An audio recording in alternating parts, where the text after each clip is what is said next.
Assalamualaikum warahmatullahi wabarakatuh. Selamat pagi, siang, sore, maupun malam bagi seluruh penonton dimanapun kalian berada. Selamat datang di episode baru Ankes 2026 atau Ramadan Podcast Season 4 SAI SMA Negeri 8 Yogyakarta. Yeay! Ankes hadir setiap minggu untuk menemani teman-teman semua saat ngabuburit di bulan Ramadan. Saya Aisyah Faras Parahita Dan saya Hiara Mahira Gandhi akan menjadi host dalam edisi spesial kali ini. Nah, di episode kali ini kita bakal ngebahas nih salah satu topik yang kelihatannya positif, tapi diam-diam nih sering bikin capek tuh Ki. Apa tuh? Yaitu perfeksionisme. Apa sih perfeksionisme itu? Mungkin dari teman-teman nih ada yang pernah ngerasa selalu kurang atas pencapaiannya, atau mungkin pengen segala hal itu terlihat sempurna. Itu perfeksionisme. Oh gitu. Iya. Nah, dalam kesempatan kali ini kita kedatangan narasumber yang spesial banget. Karena beliau merupakan salah satu alumni dari Delayota. Wah, siapa tuh Ki? Penasaran kan? Yuk, langsung aja kita sambut Mbak Novel. Yeay! Halo teman-teman. Hai. Hai, aku Novel. Aku dari Delayota 2021. Wow. Udah jauh banget ya. Iya, udah jauh Iya. kita 2027. Iya. Terus diriku sekarang lagi sibuk sebagai shadow teacher. Shadow teacher. Apa itu Mbak kalau boleh tahu? Shadow teacher itu guru pendamping untuk anak berkebutuhan khusus. Oh, di mana Mbak? Adalah salah satu TK swasta di Jogja lah pokoknya. Wow. Kau boleh tahu dari jurusan apa Mbak Novel? Aku dari psikologi dulu. Oh, Wah, psikologi. pas banget nih teman-teman sama topik kita kali ini Gitu. yaitu perfeksionisme. Jadi kita sekarang lagi ngebahas nih sama pakar perfeksionisme atau pakar psikologi gitu. Amin. Oke, ngomong-ngomong nih, dulu waktu Mbak SMA, itu Mbak Novel termasuk orang yang perfeksionis nggak sih? Kalau menurutku iya. Wah, boleh diceritain nggak Mbak? Oke, jadi dulu waktu SMA aku ikut 3 organisasi Wah, dan banyak banget. 2 event. Dan itu pun juga harus ngejalin akademik kan. Oh iya juga ya. Keren. Kalau dulu organisasi itu aku dulu ikut 1 Pajubal. Apa itu Mbak? itu, Mbak? Pajubal? Pajubal itu pasukan 17.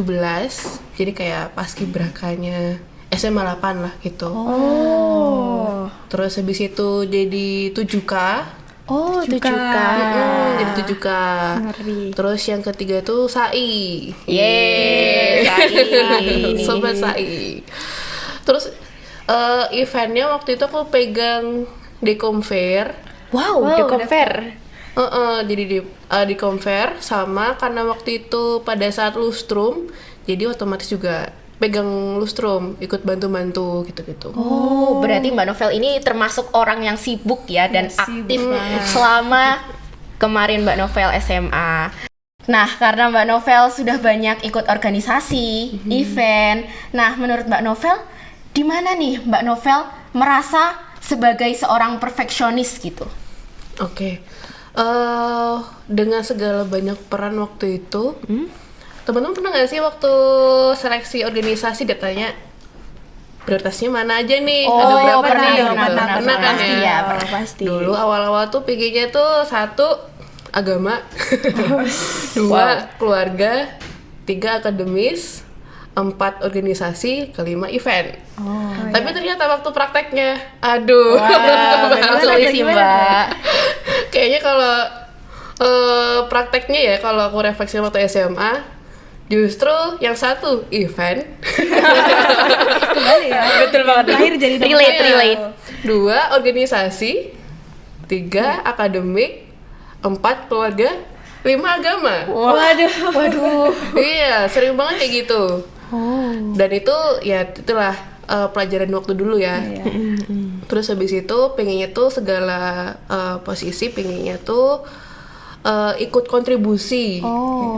Ikut kontribusi, terus juga pengennya bisa bantu-bantu lah teman-teman, seenggaknya tuh hadir. Jadi semuanya pengen Iya, dikerjain pengen. gitu ya, Iya, Mbak? pengen dikerjain, akademik oke, organisasi oke, event oke, dan segala macam, agama juga oke. Cuman kok ternyata waktu prakteknya ternyata tidak semudah itu. Iya, aduh paham banget Iya. nih, paham banget. Bahkan dulu tuh sampai rasanya kayak mayat berjalan gitu. Mayat berjalan. Iya, saking capeknya. Oke. Ya itu sih, ternyata tidak semudah itu jadi seorang yang perfeksionis atau pengen oke dalam segala hal. Oke. Tapi perfeksionisme itu pasti ada dampaknya dong, Mbak. Kalau dari pengalaman pribadi Mbak Novel atau mungkin dari lingkungan sekitar nih, dampak perfeksionisme itu lebih banyak positifnya atau malah lebih banyak negatifnya?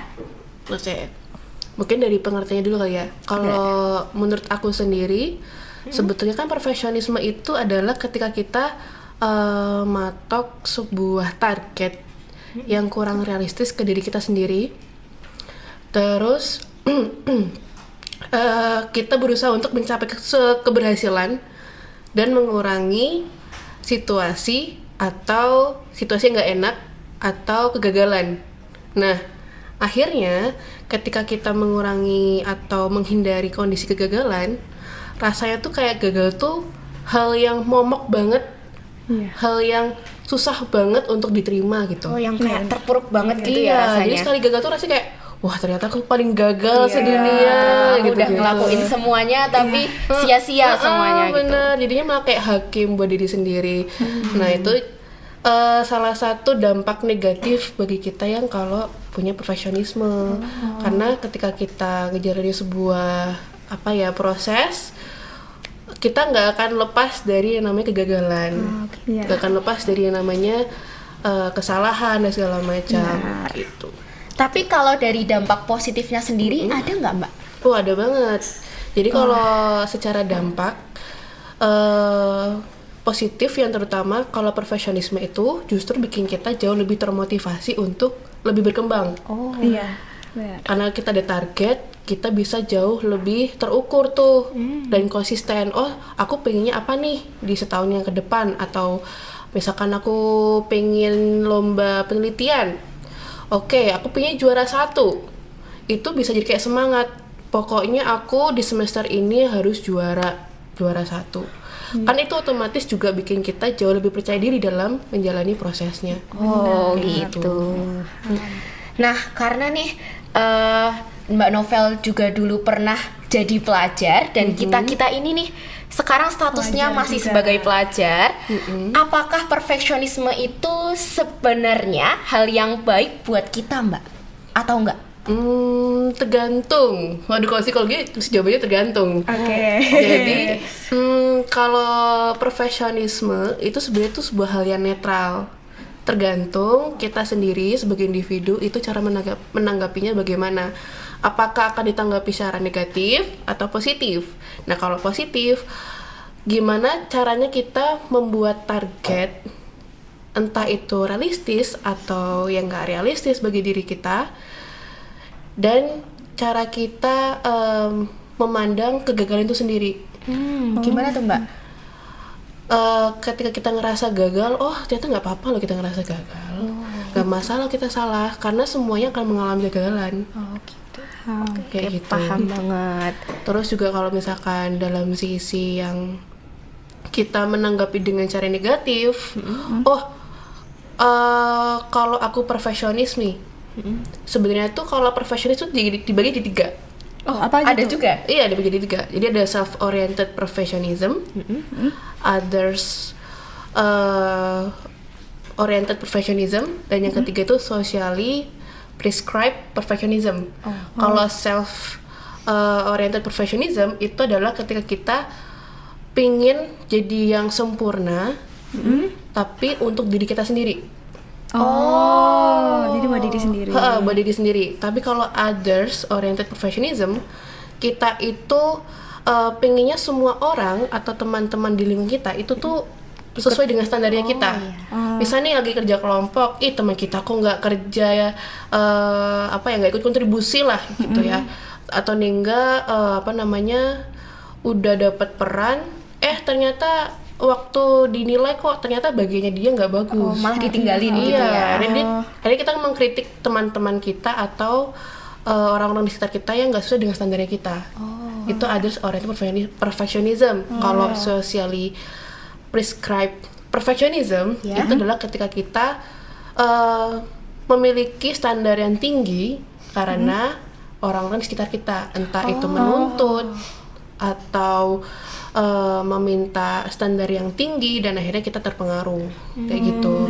Nah, dari ketiga itu sebetulnya kalau dari penelitian, self-oriented perfectionism itu justru bikin kita jauh lebih bertumbuh. Wah, gimana Kayak itu? apa tuh, Mbak? Karena ketika Korelasinya. kita perfeksionis, terus kita fokus sama diri sendiri, Iya. terus kita jauh lebih termotivasi. Oh, Kita iya nggak sih, iya sih. mudah membanding-bandingkan ke orang lain, benar, gitu. Terus kalau yang others oriented perfectionism, Iya. itu justru malah bikin kita secara relasi dengan teman-teman itu jauh kurang dinamis. Oh iya. Karena teman-teman juga nggak rasa nyaman kalau dikritik dan segala macam. Terus kalau socially prescribed perfectionism, kita jadi kurang untuk menghargai proses kita. Iya, Kayak gitu. karena terlalu dituntut gitu ya, Mbak. Itu sih kalau dari teorinya ya. Iya. Tuh. Terus Mbak tuh pernah nggak sih merasa kayak capek karena terlalu menuntut diri sendiri, atau mungkin merasa kok aku tuh nggak pernah cukup ya? Pernah. Pernah. Pernah banget. Jadi karena ketika aku ngerasa gagal, terutama waktu kemarin nih, pengennya kan di UGM tuh, ternyata dapetnya ini. Wah, rasanya sedih banget. Sedih banget. Dan aku nggak bisa ngulang waktu itu. Karena orang tua juga nggak ngizinin. Terus akhirnya ya udah, PR-nya adalah berdamai dengan kegagalannya sendiri. Jadi aku ke psikolog waktu itu. Jadi masa psikologi juga perlu psikolog, teman-teman. Iya, terus habis itu ternyata ketika aku berdamai, aku bisa tahu ternyata kenapa aku butuhnya UGM waktu itu. Iya. Ternyata ada banyak hal pencapaian yang aku harap bisa dapat di UGM. Contohnya? Tapi misalkan kayak aku bisa dapat beasiswa, terus ikut juara atau lomba penelitian, dan ternyata waktu selama aku berdamai di kampus di UNY, ternyata ada banyak hal yang bisa aku dapatkan juga di sana. Aku dibantu sama dosenku untuk dapetin beasiswa, terus ikut lomba, publikasi dan segala macam. Ternyata aku baru sadar, ternyata nggak harus di sana loh, gitu. Ada banyak cara untuk mencapai apa yang aku inginkan itu. Berarti di balik sebuah peristiwa atau kejadian yang mungkin kita nggak terlalu suka, ternyata Allah punya rencana lain yang mungkin lebih bagus baik. gitu, yang lebih baik buat kita. Gitu. Nah, Setuju. terus gimana nih cara Mbak Novel yang agar akhirnya kita nggak selalu menuntut diri kita sendiri, dan akhirnya pun kita merasa terbebani dengan target-target kita yang terlalu tinggi itu? Oke. Sebetulnya untuk bikin target yang tinggi itu nggak masalah, teman-teman. Yang penting adalah target itu jadi sebuah kompas. Kita mau misalkan teman-teman mau cari kuliah ya. Iya. Misalkan pengen di UGM nih. Oke. Berarti kompasnya gimana? Berarti kita perlu les atau perlu belajar seberapa banyak dan segala macam. Itu nggak masalah. Yang jadi masalah adalah ketika kita bikin target itu jadi sebuah hakim bagi diri kita sendiri. Oke, kalau misalkan aku tidak mencapai target itu, apakah aku akan mengevaluasi prosesku, strategiku, atau mengevaluasi diriku sebagai manusia?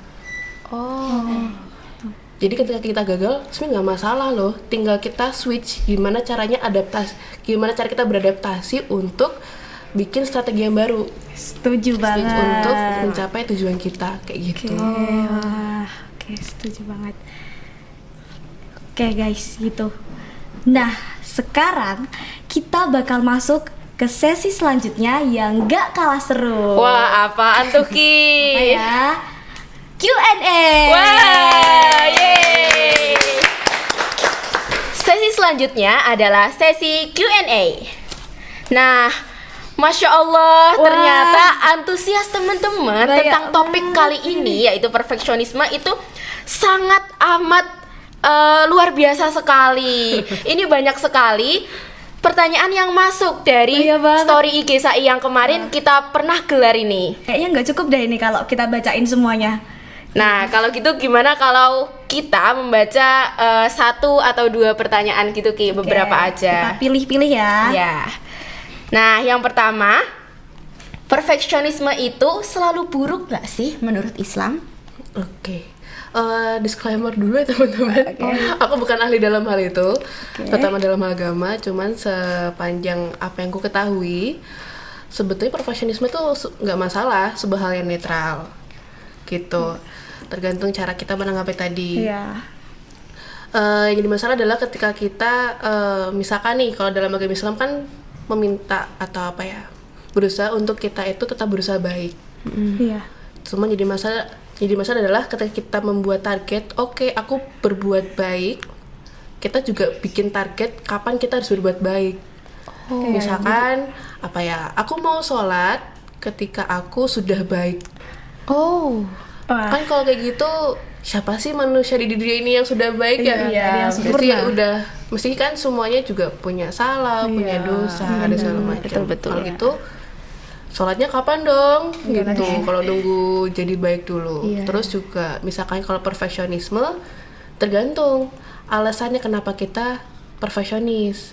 Apakah karena memang kita punya niat baik di tujuan kita, atau kalau agama Islam kan pengennya Allah itu sebagai tujuannya kita kan. Iya. Nah, kalau misalkan ternyata tujuan kita adalah bukan Allah, bukan ridhonya Allah, Iya. nah itu yang perlu dipertanyakan, apakah kita menduakan Allah atau enggak. Oh, jadi gitu. Paham nggak, Ki? Paham. Oke. Lanjut nggak nih? Lanjut. Oke, lanjut. Pertanyaan yang selanjutnya.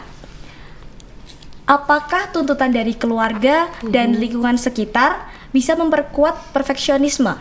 Bisa. Kalau secara riset bisa banget. Sebenarnya perfeksionisme itu bisa jadi sebuah gejala dari apa yang kita alami sebetulnya. Dia tuh masih di permukaan, bisa jadi.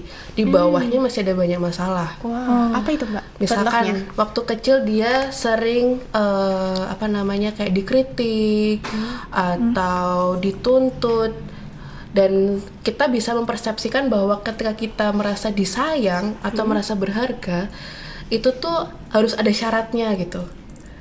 Karena kita kan paling sering di keluarga, paling sering dengan anggota keluarga kita, otomatis apa yang kita dapatkan dari keluarga itu juga bisa berpengaruh. Apalagi kalau paparannya lebih sering, kita sering dikritik, sering tuntut untuk jadi anak yang baik lah intinya gitu ya. Otomatis ketika kita besar, kita mempersepsikan, oh ketika aku diterima atau ketika aku dicintai itu ada syaratnya. Aku entah harus juara 1 dulu, harus jadi ketua kelas dulu, harus masuk UGM dulu atau segala macem kayak gitu. Gitu. Oke. Oke. Terus lanjut nih, pertanyaan yang selanjutnya. Bagaimana cara agar tetap berhasil secara maksimal namun tidak menjadi perfeksionisme? Sebenarnya ini ada korelasinya ya, Mbak, sama yang apa kita bahas tadi, yang sudah Iya, kita bahas. benar. Oke, caranya biar kita tetap maksimal walaupun kita punya target yang tinggi. Yang pasti kita perlu mengingat bahwa kalau kita gagal itu nggak masalah. Ketika kita salah itu adalah sebuah proses belajar, dan itu sebuah hal yang sangat wajar. Jadi kita perlu, kalau dalam psikologi itu ada istilahnya memang ulas diri. Ulas diri itu bagaimana cara kita menyayangi diri kita sendiri, mengasihi diri kita sendiri. Nggak apa-apa kalau aku gagal, nggak apa kalau aku salah. Yang pasti aku salah, aku gagal, itu pasti akan terjadi. Tapi aku mau bertanggung jawab, mau memperbaiki apa yang sudah aku lakukan. Yang Jadi penting nggak prosesnya. stuck. Iya betul. Jadi nggak stuck di emosi sedihnya itu. Kita berusaha beradaptasi gitu ya. Gitu. Karena pasti semua emosi itu ada hikmah yang bisa kita ambil dan seharusnya bisa buat alasan kita untuk semakin bertumbuh. Wah, Kayak gitu. mantap banget. Itu tadi pertanyaan yang bisa kita baca. Cuma 3 ya guys. Wah, sayang banget. Padahal masih banyak nih, masih banyak. Ini karena waktu kita nggak cukup ya Ki, maaf banget nih maaf teman-teman. banget, guys. Bisa lain kali mungkin di tahun depan ya. Oke. Ada nggak Mbak closing statement buat teman-teman nih, teman-teman kita yang mungkin lagi berjuang untuk berdamai sama Wah, diri berdamai. sendiri? Closing statement ya. Karena sebetulnya perfectionism itu akarnya adalah dari rasa takut. Rasa takut untuk tidak diterima, rasa takut untuk tidak dicintai. Benar. Berarti lawan katanya adalah keberanian. Berarti Berani.